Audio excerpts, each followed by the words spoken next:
തവ കഥാമൃതം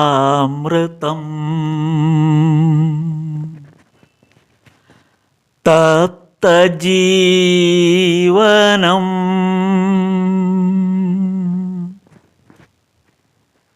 കവിഭിരീഡിതം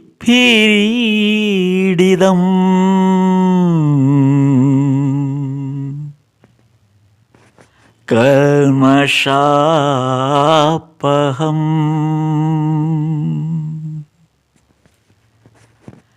ശ്രവണമംഗളം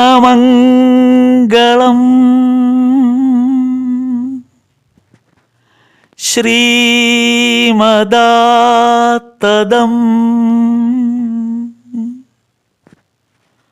ഭുവി ഗൃണന്തി തേ ഭുരിത ജനാഃ ഭുവി ഗൃണന്തി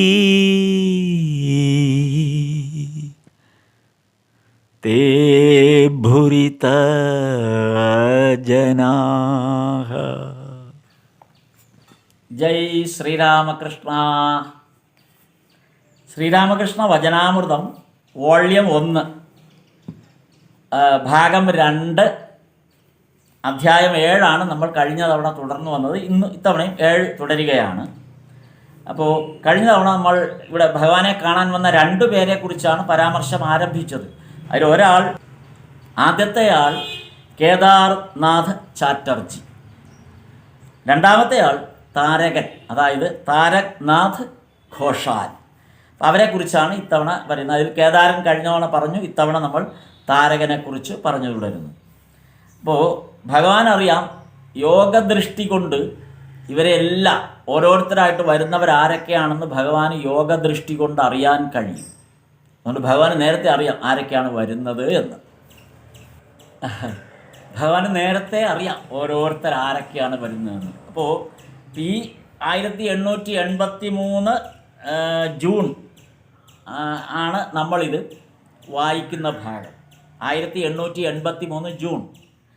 ഇനി 6 മാസം കൂടെ പൂർത്തിയാകുമ്പോഴേക്കും വരാനുള്ള മുഴുവൻ പേരും വന്നു കഴിയും. അതാണ്, ഇനി 6 മാസം കൂടെ കഴിയുമ്പോൾ വരാനുള്ള മുഴുവൻ പേരും, അതായത് സന്യസ്ത ശിഷ്യരും പ്രധാനപ്പെട്ട ഗൃഹസ്ഥാശ്രമ ശിഷ്യരും എല്ലാം വന്നു കഴിയും ഇനി 6 മാസത്തിനുള്ളിൽ. അപ്പോൾ അത് ഭഗവാൻ പ്രതീക്ഷിച്ചിരിക്കുകയാണ് വരുന്നവരെ ഭഗവാൻ അറിയാം ആരൊക്കെയാണ് വരേണ്ടതെന്ന്. അപ്പോൾ ഈ 6 മാസം കഴിയുമ്പോൾ അവസാനമായിട്ട് വരുന്ന ആളാണ് പൂർണ്ണൻ എന്ന് പറയും. പൂർണ്ണചന്ദ്ര ഘോഷ്. അപ്പോൾ പൂർണ്ണചന്ദ്രൻ ഘോഷ് വന്നതോടുകൂടി ഭഗവാൻ തന്നെ പറയുന്നുണ്ട്, പൂർണ്ണൻ വന്നതോടുകൂടി എല്ലാം പൂർണ്ണമായി എന്ന് പറയുന്നുണ്ട്. ആ ഗൃഹസ്ഥാശ്രമ ഭക്തന്മാരും സന്യസ്ത ശിഷ്യരും എല്ലാവരും ചേർന്നാണ് ശ്രീരാമകൃഷ്ണ പ്രസ്ഥാനത്തെ നമ്മിലേക്ക്, ഈ കാലഘട്ടത്തിൽ നമ്മിലേക്ക് എത്തിച്ചതിൻ്റെ പ്രധാനമായ ആളുകൾ. ആ ഭക്തി നിർഭരമായ കഥയാണ് നമ്മൾ തുടർന്നുകൊണ്ടിരിക്കുന്നത്. അപ്പോൾ ഇനി നമുക്ക് അതിൻ്റെ അടുത്ത ഈ കഥ നമുക്ക് മുഴുവനായിട്ട് ഇനി തുടരാം. അപ്പോൾ ഇനിയുള്ളൊരു കാര്യമുള്ളത്, ഇതിൻ്റെ വീഡിയോ അല്ല ഓഡിയോ മാത്രമാണ് എന്നുള്ളത് ശ്രദ്ധിക്കണം. അപ്പോൾ ആ ഓഡിയോ പൂർണ്ണമായിട്ടും നിങ്ങൾ കേൾക്കണം, എങ്കിലേ ഇനി അടുത്ത ഭാഗം പറയുമ്പോൾ ഇത് കണ്ടിന്യൂറ്റി കിട്ടുകയുള്ളൂ. അപ്പോൾ അടുത്ത ഭാഗത്തേക്ക് പോകുന്നതിന് മുമ്പ് ഈ ഭാഗത്തെക്കുറിച്ച് ഇനി പറയുന്നതെല്ലാം ഓഡിയോ മാത്രമാണ് എന്ന് മനസ്സിലാക്കുക. അപ്പോൾ എല്ലാവരും അത് കേൾക്കുക. ജയ് ശ്രീരാമകൃഷ്ണ. അപകായ ച ധർമ്മസ്യ സർവധർമ്മസ്വരൂപിണേ അവതാരവരിഷ്ഠായ രാമകൃഷ്ണായ തേ നമഃ.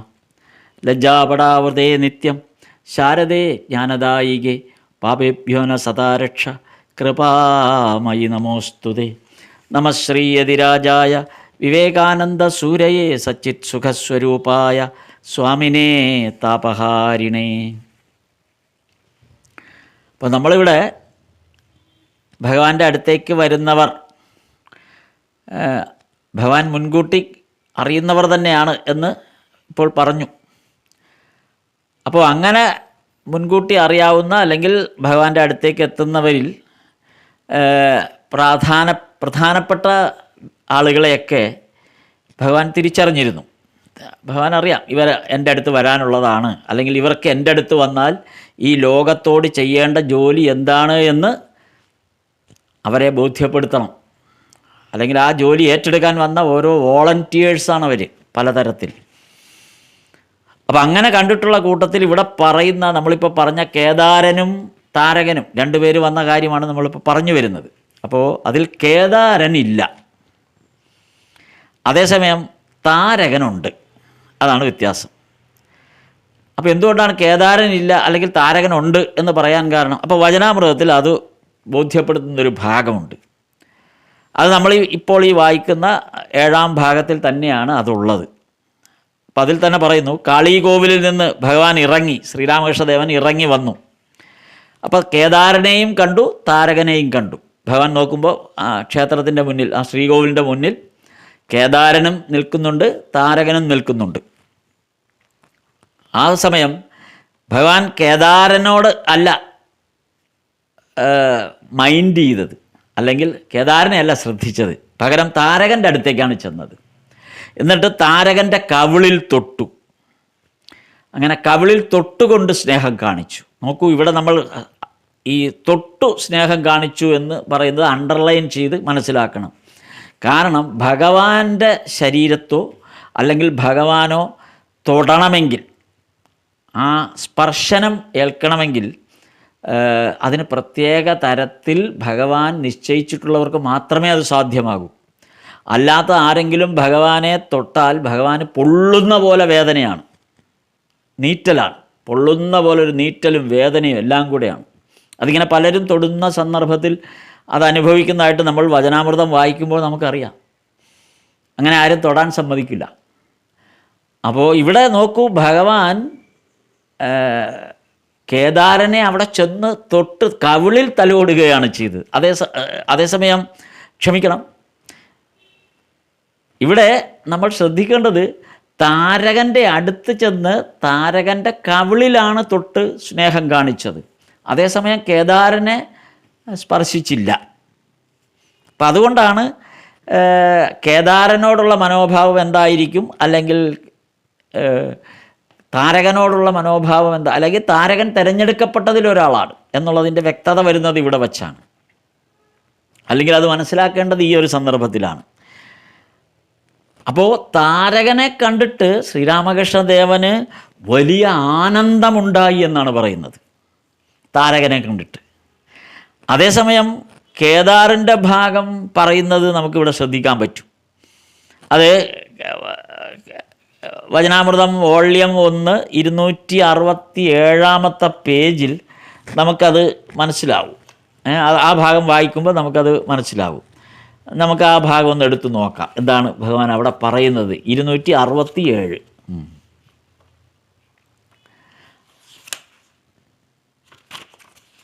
267 എന്താണ് പറയുന്നത്?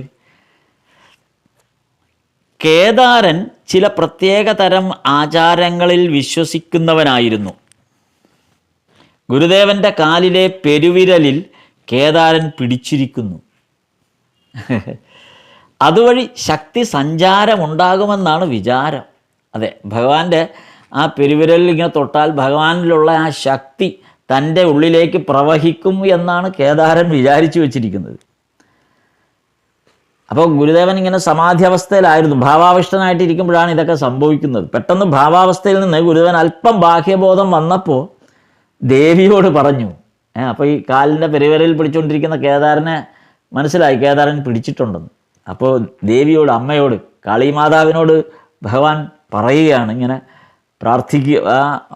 ഭഗവാൻ എന്തുണ്ടെങ്കിലും ഉടനെ കാളിമാതാവിനോട് പറയും, അമ്മേ അമ്മേ എന്ന് വിളിച്ച് അമ്മയോടാണ് എല്ലാം പറയുക. അപ്പോൾ ഇവിടെയും അമ്മേ, പെരുവിരലിൽ പിടിച്ചതുകൊണ്ട് അവൻ എന്നോട് എന്ത് ചെയ്യാൻ കഴിയും? പെരുവിരലിൽ പിടിച്ചത് കൊണ്ട് അവൻ എന്നോട് എന്ത് ചെയ്യാൻ കഴിയും? അപ്പോൾ കേദാരൻ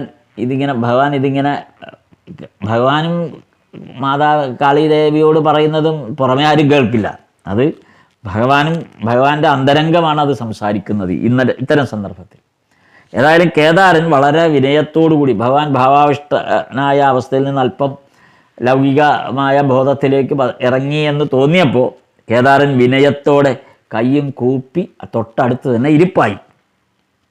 അപ്പോൾ ശ്രീരാമകൃഷ്ണദേവൻ കേദാരനോട് ആ ഭാവാവേശം പൂർണ്ണമായും വിട്ടിട്ടില്ല ഭഗവാന്റെ, ആ ഭാവാവേശത്തിൻ്റെ ആ ഒരു തലത്തിൽ നിന്നുകൊണ്ട് തന്നെ കേദാരനോട് പറയാണ്, നിന്റെ മനസ്സ് ഇപ്പോഴും കാമിനി കാഞ്ചനത്താൽ ആകർഷിക്കപ്പെടുന്നു. അതാണ് കുഴപ്പം. എൻ്റെ മനസ്സിൽ അതില്ല എന്ന് വയ്ക്കുന്നത് കൊണ്ട്, അല്ലെങ്കിൽ അത് വെറുതെ വായ കൊണ്ട് പറഞ്ഞിട്ട് എന്ത് കാര്യം? നീ ഇങ്ങനെ വലിയ ത്യാഗിയാണ്, അല്ലെങ്കിൽ ഈ പറഞ്ഞ ധനമോഹം എനിക്കില്ല, അത്തരം ആഗ്രഹങ്ങളൊന്നും എനിക്കില്ല എന്നൊക്കെ നീ ഇങ്ങനെ വാദോരാതെ പറയുന്നുണ്ട്. പക്ഷെ അത് പറഞ്ഞതുകൊണ്ട് എന്താവും? മുന്നോട്ട് പോ കുറച്ചുകൂടെ. ഇതിങ്ങനെ പറഞ്ഞതുകൊണ്ട് ഈശ്വര സാക്ഷാത്കാരം കിട്ടില്ല. നീ കുറച്ചുകൂടെ മുന്നോട്ട് പോ. മുന്നോട്ട് പോകുമ്പോൾ എന്ത് പറ്റും? ആദ്യം ചന്ദനവൃക്ഷങ്ങൾ കാണും, അതിനപ്പുറത്തും പലതുണ്ട് അല്ലേ? ഒരു കാട്ടിലേക്ക് മഴുവുമായിട്ട് പോകുന്ന ആളോട് ഉള്ളിലേക്ക് പോകൂ എന്ന് പറയുന്നൊരു കഥയുണ്ട്. അപ്പോൾ ആദ്യം കാണുന്ന പാഴ്മരങ്ങളെല്ലാം മാറ്റി ഉപേക്ഷിച്ച് വീണ്ടും മുന്നോട്ട് പോകുക. അപ്പോൾ സാധാരണഗതിയിൽ ലൗകിക ചിന്തയിലിരിക്കുന്ന ആൾ ആദ്യം കാണുന്ന പാഴ്മരം വെട്ടും. പക്ഷെ അതിനപ്പുറത്തേക്ക് അതിലും വില കൂടിയ വൃക്ഷങ്ങൾ, തടികൾ ഇങ്ങനെ ഉണ്ട്. വനാന്തരത്തിൽ അമൂല്യമായ തടികളുണ്ട്, അല്ലെങ്കിൽ വൃക്ഷങ്ങളുണ്ട് എന്ന ബോധം അയാൾക്ക് കിട്ടണമെങ്കിൽ ആ കാനനത്തിനകത്തേക്ക് പ്രവേശിക്കണം. ഇത് ആധ്യാത്മികതയുടെ ഒരു ഉദാഹരണമായിട്ട് പറയുന്നതല്ല, മരം മുറിക്കണ കാര്യം പറയുന്നതല്ല. അപ്പോൾ ആ ആധ്യാത്മികതയുടെ ആ വലിയ വനാന്തരത്തിലേക്ക് നമ്മൾ പ്രവേശിക്കുമ്പോൾ അവസാനം ചെല്ലുമ്പോഴേക്കും ചന്ദനമരങ്ങൾ കാണാൻ പറ്റും എന്നാണ് പറയുന്നത്.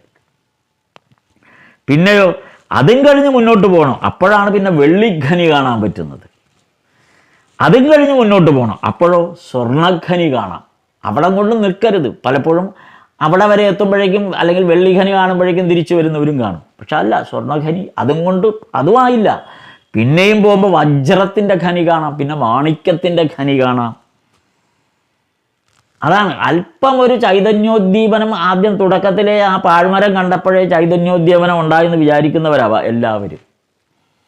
ആ പാഴ്മരത്തിനപ്പുറത്തേക്ക് വീണ്ടും വിലയേറിയ വൃക്ഷങ്ങൾ ഉള്ള ആ വനാന്തരത്തിലേക്ക് പോകാനുള്ള മനസാന്നിധ്യമില്ലാതെ മടങ്ങിപ്പോകും പലരും. എന്നിട്ട് പറയുന്നത് എന്താ? എനിക്ക് ചൈതന്യ സ്വരൂപത്തോടുള്ള ആ ചൈതന്യോദ്ദീപനമുണ്ടായി എന്ന് വിചാരിച്ച് പിന്നെ വലിയ ഭക്തനാണെന്നുള്ള ഭാവത്തിൽ അങ്ങ് നടക്കും. ഇതാണ് കേദാരനോട് പറയുന്നത്. അപ്പോൾ കേദാരനോട് അങ്ങനെ നോക്കി, നമ്മൾ നേരത്തെ പറഞ്ഞല്ലോ, കേദാരന് ഇവിടെ 50 വയസ്സ് പ്രായവും കൂടെ ഉണ്ട്. ഏതാണ്ട് സീനിയർ സിറ്റിസൺ ആവാറായി. അതേസമയം താരകനെയൊക്കെ സംബന്ധിച്ച് 10-22 വയസ്സിന് അടുത്തേ ഉള്ളൂ. 24 വയസ്സേ ആകുന്നുള്ളൂ താരകന്. അപ്പോൾ അതുകൊണ്ടാണ് ആ ഒരു വ്യത്യാസമുണ്ട്. ഈ പ്രായം അങ്ങേ അറ്റമായ ശേഷം ഈശ്വര സാക്ഷാത്കാരത്തിന് ഇറങ്ങുന്നതുകൊണ്ട് വലിയ പ്രയോജനമൊന്നും ലോകത്തിന് പ്രയോജനമില്ല. അവരവർക്ക് പ്രയോജനമുണ്ട്, ലോകത്തിന് വലിയ പ്രയോജനമില്ല. അതാണ് ഒരുപാട് പ്രായമൊക്കെ ആയിക്കഴിഞ്ഞാൽ ഈശ്വര ഭജനം എന്നൊക്കെ പറഞ്ഞിരിക്കുമ്പോൾ ആ ജന്മത്തിൽ നമുക്കൊരു സാക്ഷാത്കാരത്തിന് വേണ്ടി ഈശ്വര ഭജനം നല്ലതാണ്, അത് വ്യക്തിപരമായി നല്ലത് തന്നെയാണ്, അത് തെറ്റല്ല. പക്ഷേ ആ പ്രായത്തിൽ നമ്മൾ ആധ്യാത്മികമായോ ഈശ്വര സാക്ഷാത്കാരത്തിൻ്റെ പാതയിലോ സഞ്ചരിക്കുന്നതുകൊണ്ട് ലോകത്തിന് അതുകൊണ്ട് ഒരു ഗുണവുമില്ല. ലോകത്തിന് നിങ്ങളെ കൊണ്ട് ഗുണമുണ്ടെന്ന് നിങ്ങൾ തെറ്റിദ്ധരിക്കരുത് എന്നാണ് പറയുന്നത്. എന്താണ് അവിടെ സംഭവിക്കുന്നത്? ലോകത്തിന് ആവശ്യം യങ് ബ്ലഡിനെയാണ്, വളരെ ചെറുപ്പത്തിലേ വേണം. അതുകൊണ്ടാണ് വിവേകാനന്ദ സ്വാമി ഉൾപ്പെടെ, നരേന്ദ്രൻ ഉൾപ്പെടെയുള്ളവർ, അല്ലെങ്കിൽ രാഖാലിനെ പോലുള്ളവർ, ഭഗവാന്റെ അടുത്ത് സന്യസ്ത ശിഷ്യന്മാരായി വന്ന വലിയ ഗോപാൽദ ഒഴികെയുള്ള ബാക്കി എല്ലാവരുടെയും കണക്കെടുത്താൽ അവരെല്ലാം 20 വയസ്സ്, 19, 20, 21 ഇടയ്ക്ക് ആധ്യാത്മികതയിൽ പ്രവേശിച്ചവരാണ്. 19, 20, 21, 22 ഇതിനകത്താണ്. അതിൽ തന്നെ അല്പം ആ കൂട്ടത്തിൽ ഇത്തിരിയും കൂടെ പ്രായമൂത്തമായിരിക്കും ഇപ്പോൾ നമ്മൾ പറയുന്ന താരകൻ, 24 വയസ്സായിരുന്നുണ്ട്. പക്ഷേ താരകൻ അതിനു മുമ്പേ പ്രവേശിച്ചു കഴിഞ്ഞിരിക്കുന്നു. ഈ 17, 18 വയസ്സിൽ തന്നെ സ്കൂളിൽ പഠിക്കുന്ന കാലത്ത് തന്നെ ആധ്യാത്മികതയിൽ പ്രവേശിച്ച ആളാണ് താരകൻ. അപ്പോൾ താരക്നാഥ് ഘോഷാൽ. അതുകൊണ്ട് ഭഗവാന്റെ അടുത്ത് വരുന്നതിന് മുമ്പേ ആ തയ്യാറെടുപ്പ് കഴിഞ്ഞ ആളാണ് ആ യുവത്വത്തിൽ. അപ്പോൾ ആ പ്രായത്തിൽ ആധ്യാത്മികതയിലേക്ക് വരുമ്പോഴാണ് ലോകത്തിന് പ്രയോജനപ്പെടുന്നത്, അവരാണ് ലോകത്തിന് പ്രയോജനകരമാകുന്നത്. ഈശ്വര കോടികൾ അവരാണ്. കാരണം അവരുടെ ആ യുവത്വമാണ് ഈ ലോകത്തെ സംരക്ഷിക്കുന്നത്. അതാണ് പ്രത്യേകിച്ച് മനസ്സിലാക്കുന്നത്. അതുകൊണ്ടാണ് കേദാരനോട് ആ ഒരു ആറ്റിറ്റ്യൂഡ് ഭഗവാൻ ഇവിടെ പ്രകടിപ്പിച്ചിട്ടില്ല. കാര്യം 50 വയസ്സായി, കൊള്ളാം, അങ്ങനെ വരുന്നത്. അപ്പോൾ ഇതാണ് ആ ഭാഗം, കേദാരനെക്കുറിച്ച് പറഞ്ഞ ആ ഭാഗം. നമ്മളിപ്പോൾ ആ ഭാഗം ഒന്ന് സ്പർശിച്ചു എന്ന് മാത്രം. ഇവിടെ ഈ അന്തരംഗ ശിഷ്യന്മാർ വരുന്നതിൻ്റെ ലക്ഷണത്തെക്കുറിച്ച് ഭഗവാൻ മുൻകൂട്ടി സൂചന നൽകുക പതിവാണ്. ഈ പറഞ്ഞ പോലെ യുവത്വത്തിലെത്തിയ ഈ അന്തരംഗ ശിഷ്യന്മാരൊക്കെ വരുന്നതിന് മുമ്പ് അവരെക്കുറിച്ചുള്ള സൂചന നൽകുന്നത് പതിവാണ്. എന്താണ് ആ സൂചന? ദക്ഷിണേശ്വരത്ത് തൻ്റെ മുറിയിൽ മറ്റുള്ളവരുടെ മധ്യത്തിലിരുന്ന് സംസാരിക്കുമ്പോൾ ഭഗവാൻ പറയും. എല്ലാവരും കൂടി ഇരുന്ന് ഇങ്ങനെ ഇരിക്കുമ്പോൾ ഭഗവാൻ പറയും, ഇന്ന്.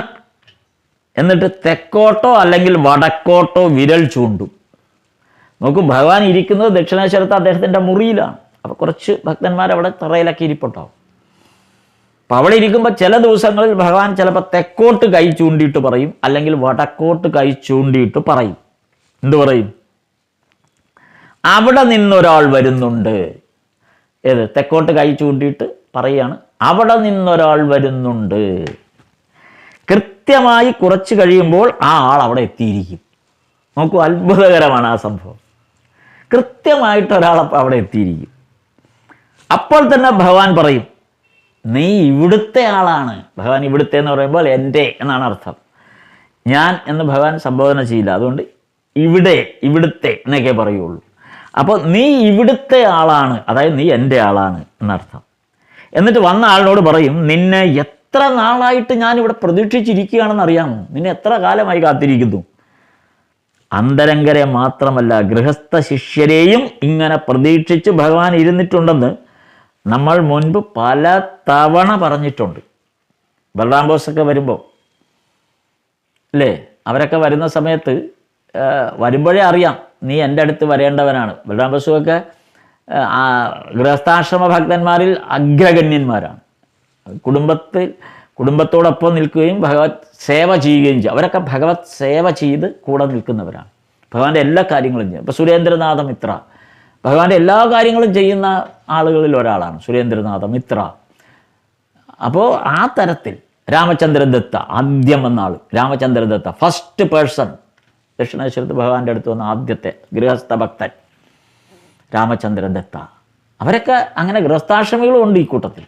അവരൊക്കെ ഭഗവാൻ മുൻകൂട്ടി നിശ്ചയിച്ച ആൾക്കാരാണ്. അല്ലാത്ത ആരും വരുന്നില്ല ഇവിടെ. നോക്കൂ, അതാണ് പറഞ്ഞത്, ദക്ഷിണേശ്വരത്ത് ഭഗവാനുള്ള കാലത്ത് പ്രതിദിനം 100 കണക്കിന് ആളുകൾ വന്നിട്ടുണ്ടാകാം. അല്ലെങ്കിൽ അത് മൊത്തം എടുത്താൽ തന്നെ ഒരു 10, 2000, 3000 പേര് അവിടെ വന്നു പോകുന്നുണ്ടാകാം. പക്ഷേ ഈ 2000, 3000 പേരിൽ ആകെ 50 പേരിൽ താഴെയുള്ളവരേ ഉള്ളൂ ഭഗവാന്റെ മുറിയിലെത്തിയിട്ടുള്ളത്. 2000, 3000 പേര് വന്നതിൽ 50 പേർ മാത്രമാണ് ഭഗവാന്റെ മുറിയിലെത്തിയിട്ടുള്ളത്. അതാണ് അതിനകത്ത് വ്യത്യാസം.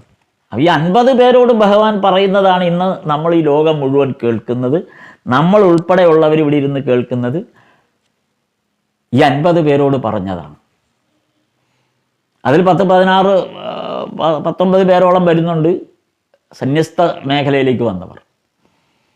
16 പേർ കൃത്യമായ ഭഗവാനോടൊപ്പം തന്നെ സന്യസ്ത മേഖലയിൽ ആ കാലത്ത് തന്നെ ഉണ്ടായി. അത് കഴിഞ്ഞ് ബാക്കി വരുന്ന ഏകദേശം 30-35 പേരാണ് ഈ ഗൃഹസ്ഥാശ്രമ മേഖലയിലുള്ളവർ. ആ തരത്തിൽ ഒരു 50 പേരെന്നാണ് കണക്ക് കൂട്ടുന്നത്.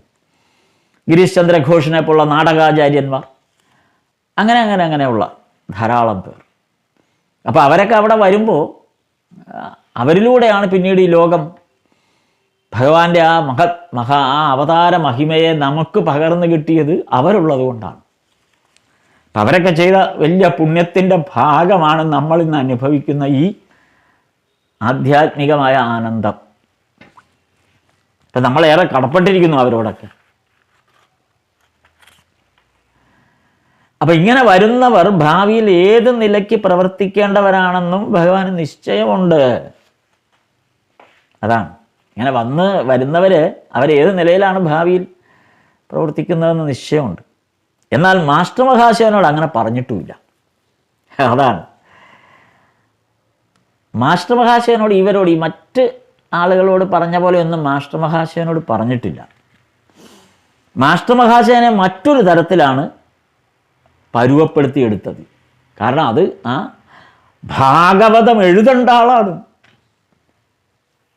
അല്ലേ. വ്യാസമുനിയെ പോലെ ഭഗവാൻ ശ്രീകൃഷ്ണൻ്റെ കഥ മഹാഭാരതം എഴുതിയപ്പോൾ അതിൽ വളരെ ചെറിയ ഒരംശമേ ആയുള്ളൂ.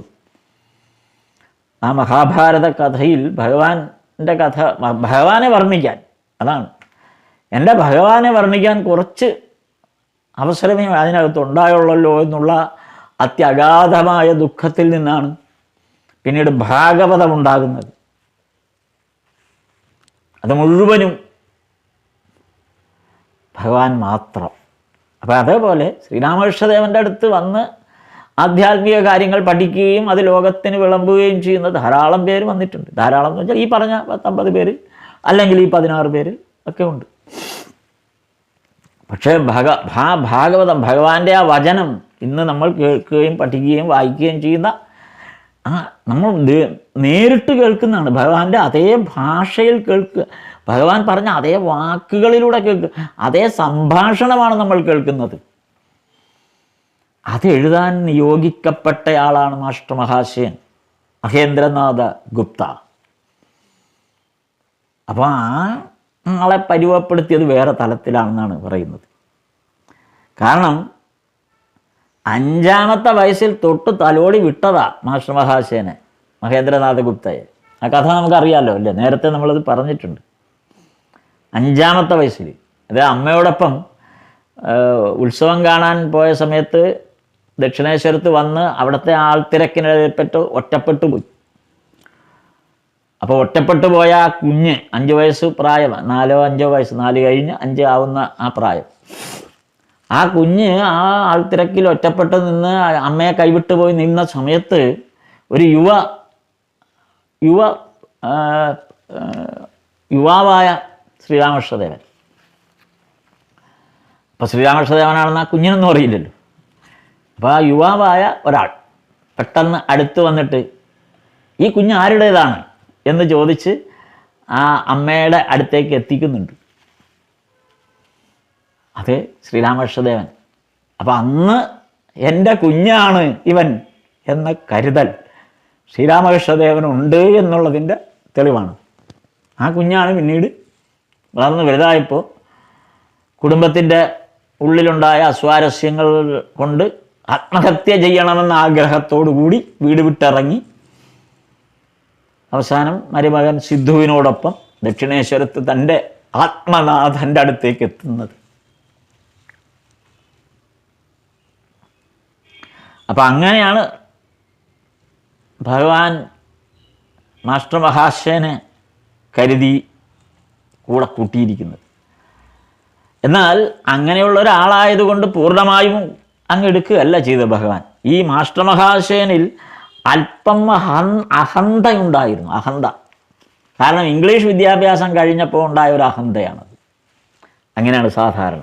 ഇംഗ്ലീഷ് സംസാരിക്കുമ്പോഴാണ് നമുക്ക് ഒരു സമൂഹത്തിലൊരു വിലയും നിലയും ഉള്ളൂ എന്ന് നമ്മൾ എപ്പോഴും ഇപ്പോഴും എന്നും ധരിക്കുന്നുണ്ട്. അല്ലെങ്കിൽ നമ്മുടെ മലയാളത്തോടൊപ്പം ഇംഗ്ലീഷിൽ സംസാരിച്ചാലേ കേൾക്കുന്ന ആൾക്ക് ഞാനൊരു പണ്ഡിതനാണ്, അല്ലെങ്കിൽ ഞാനൊരു ഉയർന്ന ആളാണ്, അല്ലെങ്കിൽ ഞാനൊരു മഹാനായ ആളാണെന്നുള്ള തോന്നലുണ്ടാവണമെങ്കിൽ നമ്മൾ ഇംഗ്ലീഷ് സംസാരിക്കണം എന്ന മിഥ്യാധാരണ അത് മാസ്റ്റർ മഹാശയനും ഉണ്ടായിരുന്നു, മഹേന്ദ്രനാഥ ഗുപ്തയ്ക്കും ഉണ്ടായിരുന്നു. പിന്നെ അവർക്കത് അപ്പോൾ ഉണ്ടായതുകൊണ്ട് കുഴപ്പമില്ല. ഇന്ന് നമുക്കുണ്ടാകുന്നതിൽ വലിയ അർത്ഥമില്ല, പക്ഷെ അന്ന് അവർക്കത് ഉണ്ടായതിൽ തെറ്റില്ല. കാരണം അവരെ ഭരിക്കുന്നത് ഇംഗ്ലീഷുകാരാണ്. അപ്പോൾ ഇംഗ്ലീഷ് രാജ്യത്ത് ജീവിക്കുകയാണ് അവർ. ഭാരതമെന്ന് പറഞ്ഞിട്ട് കാര്യമില്ല, ഇന്ത്യ ആണെന്ന് പറഞ്ഞിട്ട് കാര്യമില്ല. കൽക്കട്ടയാണ് ഈസ്റ്റ് ഇന്ത്യ കമ്പനിയുടെ തലസ്ഥാനവുമായി, ഭരിക്കുന്നത് ഇംഗ്ലീഷുകാരുമാണ്. ഇംഗ്ലീഷുകാരുടെ സ്ഥാപനങ്ങൾ മാത്രമേ അവിടെ ഉള്ളൂ, ഇംഗ്ലീഷുകാരുടെ സ്കൂളേ അവിടെ ഉള്ളൂ, ഇംഗ്ലീഷുകാരുടെ ആരാധനാലയങ്ങൾ മാത്രമേ ഉള്ളൂ. അവിടെ വേണം ജോലിയെടുക്കാൻ, അവിടെ വേണം പഠിക്കാൻ, ഇംഗ്ലീഷുകാരെ അനുസരിച്ച് വേണം ജീവിക്കാൻ. ഇംഗ്ലീഷുകാർ പരിഗണിക്കുന്നവർ മാത്രമാണ് അന്നത്തെ സമൂഹത്തിലെ ഉന്നതന്മാർ. അപ്പോൾ പിന്നെ ഇംഗ്ലീഷ് പഠിക്കാതെ പോകുന്ന ഒരാളെ സംബന്ധിച്ച് ആ കാലഘട്ടത്തിൽ എന്തു ചെയ്യാൻ പറ്റും? പക്ഷേ ഇന്നും സായിപ്പ് പോയിട്ട് വർഷം ഇത്രയായിട്ടും നമ്മുടെ ഉള്ളിൽ നിന്ന് ആ വിധേയത്വം നഷ്ടപ്പെട്ടു പോയില്ല എന്നുള്ളതിൻ്റെ ഒരു വലിയ പരമമായ സത്യം നമ്മളിലുണ്ട്. നമ്മുടെ സ്വന്തം ഭാഷയായ സംസ്കൃതത്തെ പോലും നമ്മൾ കളഞ്ഞു. വേണമെങ്കിൽ ഫ്രഞ്ച് അറിയാം നമുക്ക്, അല്ലേ? ഫ്രഞ്ച് അറിയാം, റഷ്യൻ അറിയാം, അതൊക്കെ വലിയ കാര്യമായിട്ടറിയാം. പക്ഷെ നമ്മുടെ സ്വന്തം ഭാഷയായ സംസ്കൃതം നമുക്കറിയാതെ പോയി. അതാ ഇന്നും അതിൻ്റെ അപ്പം മാസ്റ്റർ മഹാശയൻ അങ്ങനെ ധരിക്കുന്നതിൽ തെറ്റില്ല. കാര്യം അവർ ജീവിക്കുന്ന കാലഘട്ടത്തിൽ ഇംഗ്ലീഷുകാരാണ് അവരുടെ അന്നദാതാക്കൾ. അപ്പം അതിന് തെറ്റില്ല. എന്നാലും ആ അഹന്ത അന്നും ഉണ്ട്. അതാണ് ആ അഹന്ത, അല്പം അഹന്തയുള്ളത് മുഴുവൻ തകർത്തിട്ട ശേഷമാണ് ഭഗവാൻ എടുത്തത്. അപ്പോൾ അത് നമുക്കറിയാം. ഈ വചനാമൃതത്തിൻ്റെ 1-ാം അധ്യായം തുടക്കത്തിൽ 1-ാം അധ്യായം തുടങ്ങി ആ 1-ാം അധ്യായത്തിൽ കണ്ടുമുട്ടുന്നു. 2-ാം അധ്യായത്തിലാണ് സംഭാഷണം തുടങ്ങുന്നത്. ആ 1-ാം അധ്യായത്തിൽ തന്നെ അവിടുത്തെ ജോലിക്കാരിയായ വൃന്ദയുടെ അടുത്ത് മാസ്റ്റർ മഹാശയൻ പറയുന്നത് ഇദ്ദേഹത്തിന് പുസ്തകം വായിച്ച് വല്ല ശീലമുണ്ടോ എന്നൊക്കെയാണ്. അന്ന് വൃന്ദയുടെ കയ്യിൽ നിന്ന് കിട്ടി കുറച്ച്. അതിനുശേഷം രണ്ടാമത് ഇംഗ്ലീഷ് അറിയാത്ത ഒരാൾ എങ്ങനെയാണ് മഹാനായി തോന്നുക എന്നുള്ള ധാരണയിലൊക്കെ വന്ന ആളാണ് മാസ്റ്റർ മഹാശയൻ. അപ്പോൾ ആ തലത്തിൽ വന്ന് തുടങ്ങിയ ആളാണ്. അപ്പോൾ ഇങ്ങനെ ആദ്യമായി വരുന്നവരിൽ തിരഞ്ഞെടുക്കപ്പെട്ടവരോട് ഭഗവാൻ പെരുമാറുന്നത് മുമ്പ് പരിചയമുള്ളവരെ പോലെയാണ്. അതാണ് ഒരു പ്രത്യേകത. ഈ ആദ്യമായിട്ട് ഭഗവാൻ തിരഞ്ഞെടുക്കപ്പെട്ടവർ ഇതേപോലെ തെക്കുന്ന ഒരാൾ വരുന്നു അല്ലെങ്കിൽ വടക്കുന്ന ഒരാൾ വരുന്നു എന്ന് പറഞ്ഞു തീരുന്നതും ഒരാൾ കടന്നു വരും. അന്നേ ദിവസം അപ്പം തന്നെ ആൾ വരും. അപ്പം അങ്ങനെ വരുന്നവരെ കാണുമ്പോൾ അയാൾ ആദ്യമായിട്ടാണ് ഭഗവാന്റെ അടുത്ത് വരുന്നത്, ആദ്യമായിട്ടാണ് ശ്രീരാമകൃഷ്ണദേവനെ കാണുന്നത്, ആദ്യമായിട്ടാണ് ദക്ഷിണേശ്വരത്ത് വരുന്നത്. അയാൾ ഇതിനു മുമ്പ് വന്നിട്ടേയില്ല.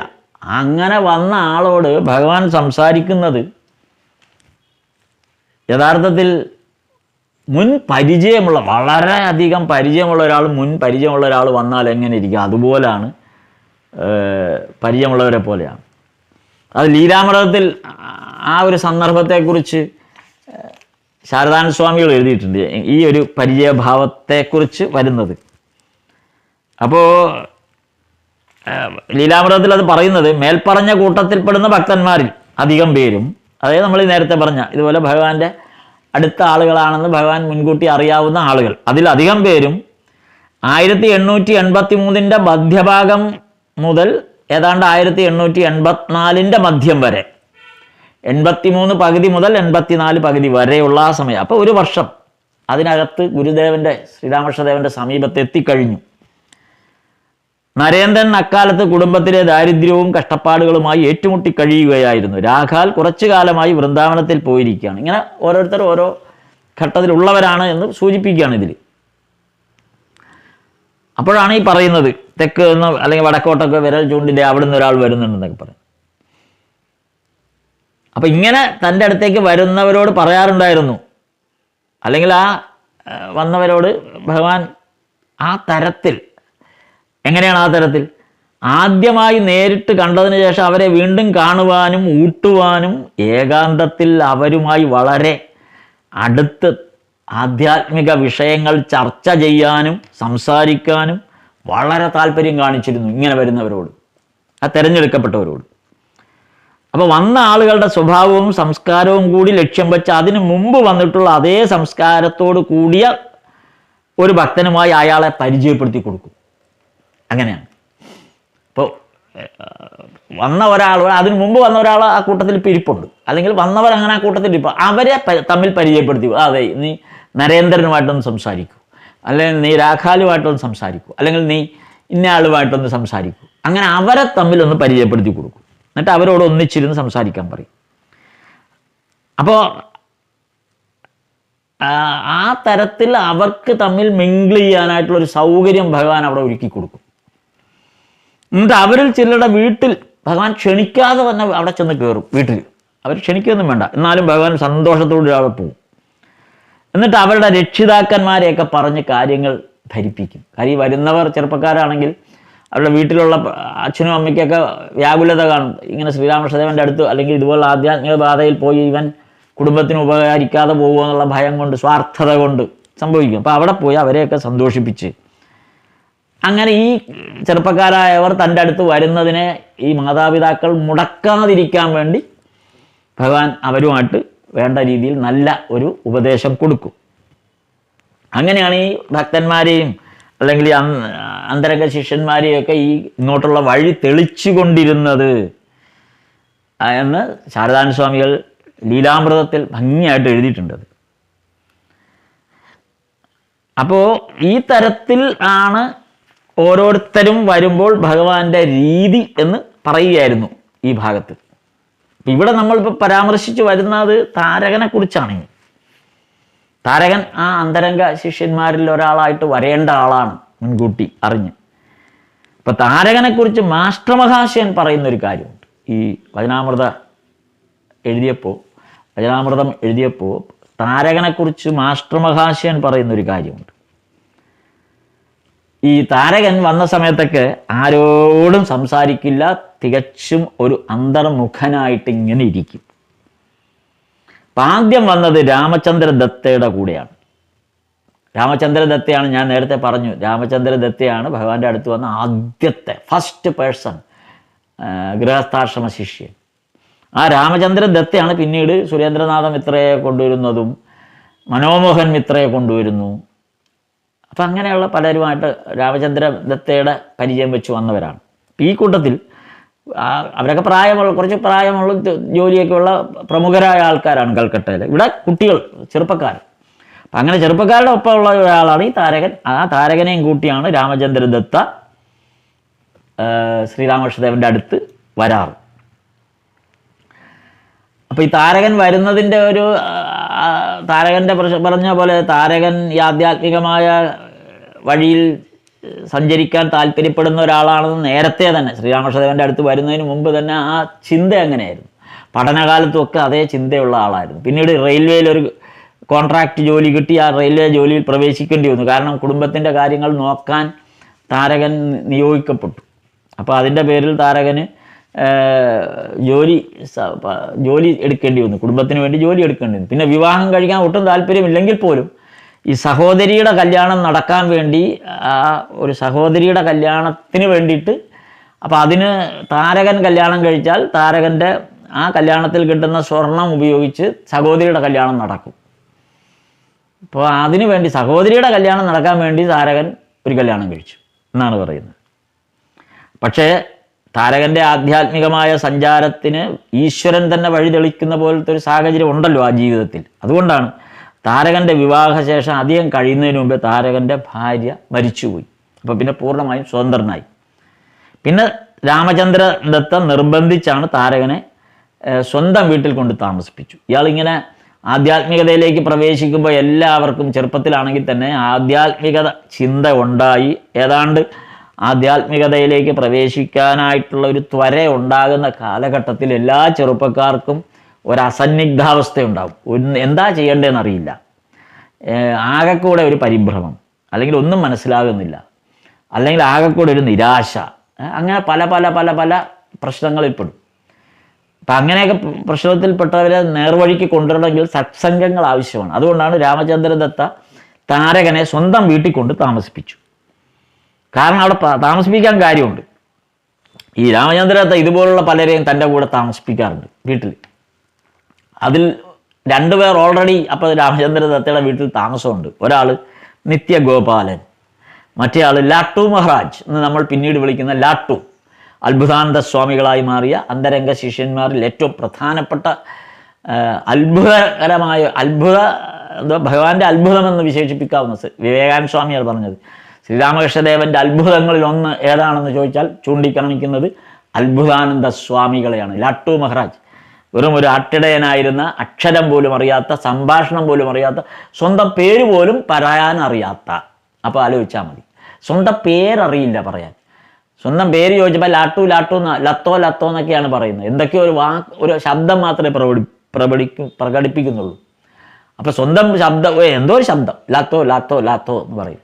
ആർക്കും ഒന്നും മനസ്സിലായില്ല ഇത് പേരാണോ അല്ലെങ്കിൽ അയാൾ എന്താ. കൊച്ചു കുഞ്ഞായിരിക്കുമ്പോൾ, വളരെ ചെറുപ്പത്തിലെ ബാലനായിരിക്കുമ്പോൾ വന്നതാണ്. അപ്പോൾ എല്ലാവരും പിന്നെ ലാട്ടു ലാട്ടു എന്ന് വിളിക്കാറ്. അപ്പോൾ ആ ലാട്ടുവും രാമചന്ദ്ര ദത്തയോടൊപ്പം ഉണ്ട്. അപ്പോൾ ആ കൂട്ടത്തിലേക്ക് താരകനെ കൂടെ കൊണ്ട് താമസിപ്പിച്ചു, ഒരു നല്ല സത്സംഗം കിട്ടട്ടെ എന്ന് വിചാരിച്ചു. അങ്ങനെ രാമചന്ദ്ര ദത്തയാണ് ഇവരെയൊക്കെ ആധ്യാത്മിക പാതയിൽ സഞ്ചരിക്കാൻ പ്രേരിപ്പിച്ചുകൊണ്ടേയിരിക്കുന്നത്. എന്താണ് ചെയ്യുന്നത്? രാമചന്ദ്ര ദത്ത ഇവരെ വെറുതെ താമസിപ്പിച്ചിരിക്കുകയല്ല. കീർത്തനങ്ങൾ പഠിപ്പിക്കണം, ഭജന പാടണം. ഇതൊക്കെ വളരെ നിർബന്ധമാണ്. അല്ലാതെ വെറുതെ വീട്ടിൽ ഉണ്ടുറങ്ങി സുഖമായിട്ട് കിടന്നുറങ്ങി നടക്കാനല്ല. കീർത്തനങ്ങളെല്ലാം പഠിക്കണം. അത് നന്നായിട്ട് പാടാൻ പരിശീലിക്കണം, സാധകം ചെയ്ത് പഠിക്കണം. അതായത് ഭഗവാന്റെ നാമം ജപിക്കുമ്പോൾ പരിശീലിക്കണം, അല്ലെങ്കിൽ അത് വ്യക്തവും തെറ്റുകൂടാതെയും ഭജിക്കാൻ പറ്റണം. അതാണ് കീർത്തനങ്ങൾ പഠിക്കുക എന്ന് പറഞ്ഞാൽ. അത് സാധകം ചെയ്ത് പഠിക്കണം കീർത്തനങ്ങൾ. അല്ലെങ്കിൽ അത് പഠിക്കാതിരിക്കുക, അല്ലെങ്കിൽ പാടാതിരിക്കുക, തെറ്റ് പാടാതിരിക്കുക, അല്ലെങ്കിൽ സ്വരശുദ്ധിയില്ലാതെ പാടാതിരിക്കുക. ഇതൊക്കെ ഉപേക്ഷിക്കുക. അതായത് പാടുന്ന ആളുകളെ സംബന്ധിച്ചാണ്. അപ്പം അല്ലാത്ത പാട്ടുകാരല്ലാത്തവർക്കും നാമം ജപിക്കാം, പാടാം. അത് ഭഗവാൻ ഇഷ്ടം തന്നെയാണ്. പക്ഷെ പാട്ടുകാരനാണ് എന്ന് നമുക്കൊരു ബോധമുണ്ടെങ്കിൽ, ഞാനൊരു ഗായകനാണ്, ഒരു സംഗീതജ്ഞനാണ് എന്നുള്ള തോന്നൽ, ആധികാരികമായി പ്രൊഫഷണലി ഞാനൊരു പാട്ടുകാരനാണ് എന്ന് തോന്നലുണ്ടെങ്കിൽ, ഈശ്വരനാമങ്ങൾ ജപിക്കുമ്പോൾ, സംഗീതം ജപിക്കുമ്പോൾ, ഈശ്വര കീർത്തനങ്ങൾ ചൊല്ലുമ്പോൾ തീർച്ചയായും സാധകം ഉറപ്പായിട്ടും പരിശീലിച്ചുകൊണ്ടേയിരിക്കണം ദിവസം. അല്ലാതെ എന്തെങ്കിലും ഒരു പാട്ട് പഠിച്ച് ആയുഷ്കാലം മുഴുവൻ ആ പാട്ട് പാടിക്കൊണ്ട് നടക്കുന്നതല്ല. സാധന ചെയ്യണം. അല്ലേ? ആ സാധന.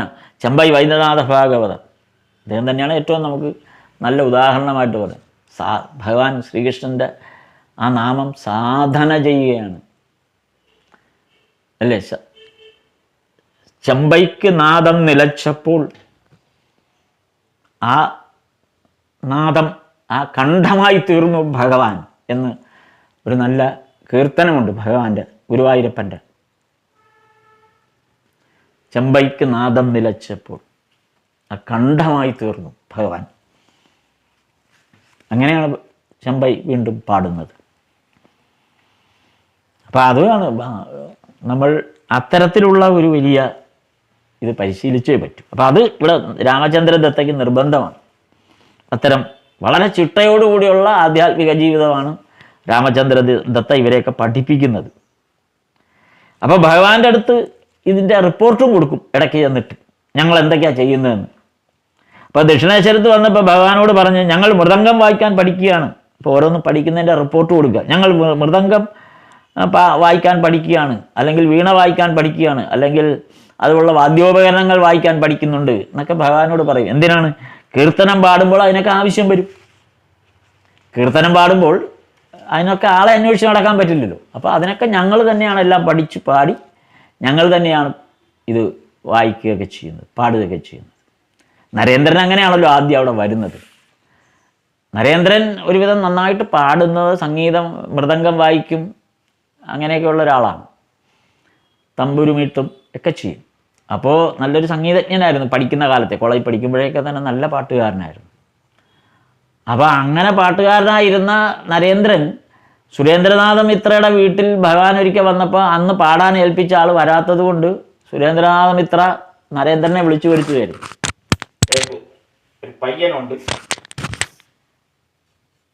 ആ പയ്യൻ നല്ലോണം പാട്ടുപാടും. ഒരു പയ്യനുണ്ട് നല്ലോണം പാട്ടുപാടും എന്ന് പറഞ്ഞ് സുരേന്ദ്രനാഥ മിത്രയാണ് ഇവിടെ കൊണ്ടുവന്നത്. അപ്പം അത് ഗാനം ആലപിക്കുന്ന കാര്യത്തിലൊക്കെ ഈ കാര്യത്തിലൊക്കെ ഇവർ വളരെ ശ്രദ്ധാലുക്കളാണ്. അപ്പോൾ ഈ ഭഗവാൻ ചോദിച്ചു, ഓരോരുത്തരെക്കുറിച്ച് ഭഗവാൻ റിപ്പോർട്ട് കൊടുക്കുമ്പോൾ ഭഗവാൻ ഓരോരുത്തരുടെ അഭിപ്രായം ചോദിക്കും. ഓരോരുത്തരെക്കുറിച്ച് നിത്യഗോപാലൻ പഠിക്കുന്നുണ്ടോ എന്ന് ചോദിക്കും. അപ്പോൾ രാമചന്ദ്രദത്ത പറയും, ഇല്ല, കുറച്ചൊക്കെ വായിക്കും. ആ ശരി, അത് മൃദംഗം പഠിക്കുന്ന കാര്യമായി പറഞ്ഞത്. നിത്യഗോപാലൻ മൃദംഗം പഠിക്കുന്നുണ്ടോ എന്ന് ചോദിച്ചപ്പോൾ കുറച്ചൊക്കെ വായിക്കും. അപ്പോൾ ശ്രീരാമകൃഷ്ണദേവ് ചോദിച്ചു, താരകൻ നമ്മൾ പറയുന്ന ആ താരകന് നന്നായിട്ടറിയാം. ആഹാ. ശ്രീരാമകൃഷ്ണൻ അപ്പോൾ തന്നെ, എങ്കിൽ അയാളുടെ ദൃഷ്ടി താഴോട്ട് പോവില്ല. അങ്ങനെയാണെങ്കിൽ അയാളുടെ ദൃഷ്ടി ഇനി താഴോട്ട് പോവില്ല. അതായത് അയാൾ ആ ഉയർന്ന തലത്തിൽ തന്നെ ആയിരിക്കും അയാളുടെ ആ ദൃഷ്ടി, നോട്ടം ഒരിക്കലും താഴോട്ട് പോവില്ല. അത് നീ താഴോട്ട് അധമമായ കാര്യങ്ങളിലേക്ക് പോവില്ല എന്നർത്ഥം.